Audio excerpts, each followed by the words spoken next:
السلام علیکم۔ امید کرتی ہوں کہ آپ سب خیریت سے ہوں گے۔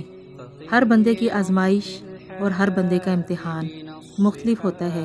نہ ہی کسی کو ایک ہی وقت میں ساری نعمتیں ملتی ہیں اور نہ ہی کسی کو ایک ہی وقت میں ساری آزمائشوں سے گزرنا پڑتا ہے۔ آپ اس وقت اگر بیماری جیسی آزمائش سے لڑ رہے ہیں تو لیکن آپ کے پاس اپنے پیارے ہوں گے، آپ کے پاس رزق وافر ہوگا، یہ نعمتیں آپ کے پاس موجود ہوں گی۔ تو آپ باقی نعمتوں کو دیکھیں کہ اللہ نے آپ کو اور کتنی نعمتوں سے نوازا ہوا ہے۔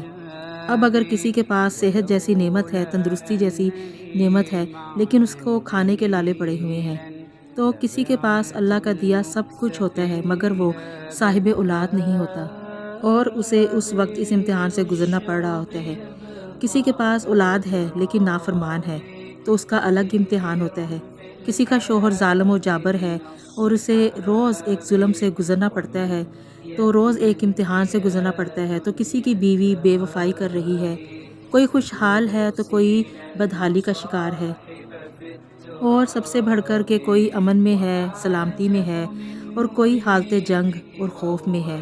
جس طرح دنیا میں ہر انسان دوسرے انسان سے مختلف ہے، اسی طرح ہر انسان کی آزمائش بھی، ہر انسان کا امتحان بھی مختلف ہے، کیونکہ اللہ تعالیٰ قرآن پاک میں ارشاد فرماتے ہیں سورۃ البقرہ کے دوسرے پارے کی آیت نمبر 155 میں اللہ تعالیٰ بڑا پیارا ارشاد فرماتے ہیں کہ اور ہم کسی نہ کسی طرح تمہاری آزمائش ضرور کریں گے، دشمن کے ڈر سے، بھوک پیاس سے، مال اور جان اور پھلوں کی کمی سے، اور ان کو صبر کرنے والوں کو خوشخبری دے دیجیے۔ اس میں اللہ تعالیٰ نے بہت اچھی طرح کھول کر ہر انسان کی آزمائش کے بارے میں کھل کر بتا دیا ہے کہ ہر بندے کا ایک الگ ہی امتحان ہوگا، ایک الگ ہی آزمائش ہوگی۔ کسی کو دشمن کا ڈر خوف ہوگا، بھلے اس کے پاس باقی نعمتیں وافر ہوں، لیکن اسے ایک ڈر ایک خوف ہوگا، اور ایک ڈر ایک خوف کا ہونا بہت بڑی ٹینشن، بہت بڑی آزمائش ہوتی ہے۔ اور کسی کو بھوک پیاس، تو یہ بھی کتنا بڑا امتحان ہے۔ ہم دن بھر روزہ رکھتے ہیں، افطاری تک ہمارا کیا حال ہو جاتا ہے، حالانکہ سحری و افطاری میں خوب پیٹ بھر کر ہم کھانا کھاتے ہیں، خوب سیر ہو کے ہم نے کھایا ہوتا ہے، لیکن اتنی تھوڑی دیر کی بھوک پیاس بھی ہمارا کیا حال کر دیتی ہے۔ تو جو بندہ مستقل اس آزمائش میں ہو اس کا کیسا امتحان ہوگا۔ اور کبھی مال اور جان میں کمی کر کے کسی کا امتحان، اس کے مال میں نقصان ہو جائے گا، بہت سے لاسز ہو جائیں گے، تو جو بڑی محنت سے جمع کی، اس نے بڑی محنت کر کے اس نے پیسہ تنکا جوڑا، وہ اللہ امتحان لے گا اس کا، تو اس مال میں کمی کر کے۔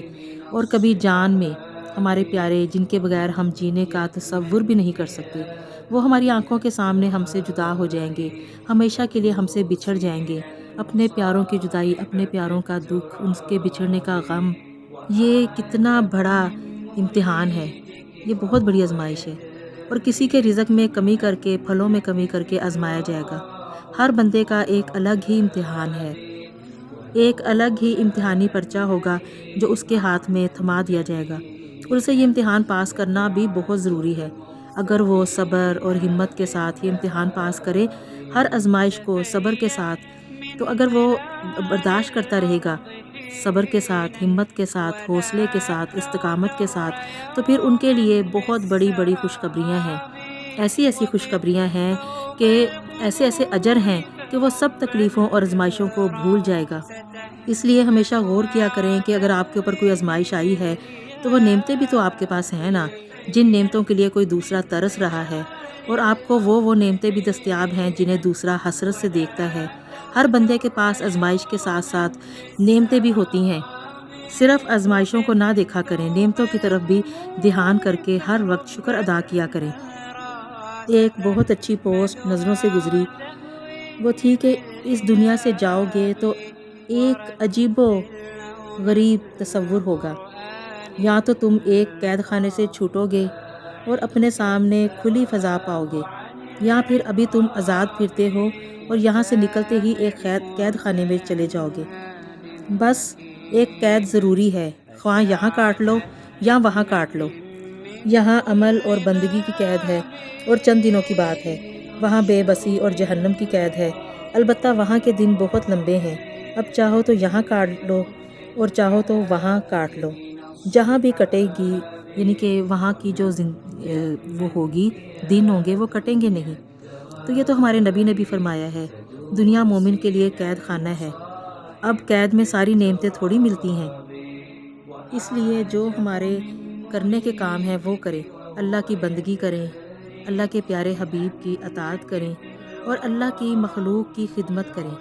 بس ان 3 کاموں میں اپنے آپ کو مشغول رکھیں اور ہمیشہ کسی بھی مشکل اور تنگی میں اپنے سے نیچے والے لوگوں کو دیکھ لیا کریں، کیونکہ جو آپ سے بھی زیادہ بری حالت میں ہے وہ لیکن پھر بھی وہ شکوہ شکایت نہیں کرتے، اور اپنے سے کم کو دیکھ کر آپ میں احساس شکر پیدا ہوگا۔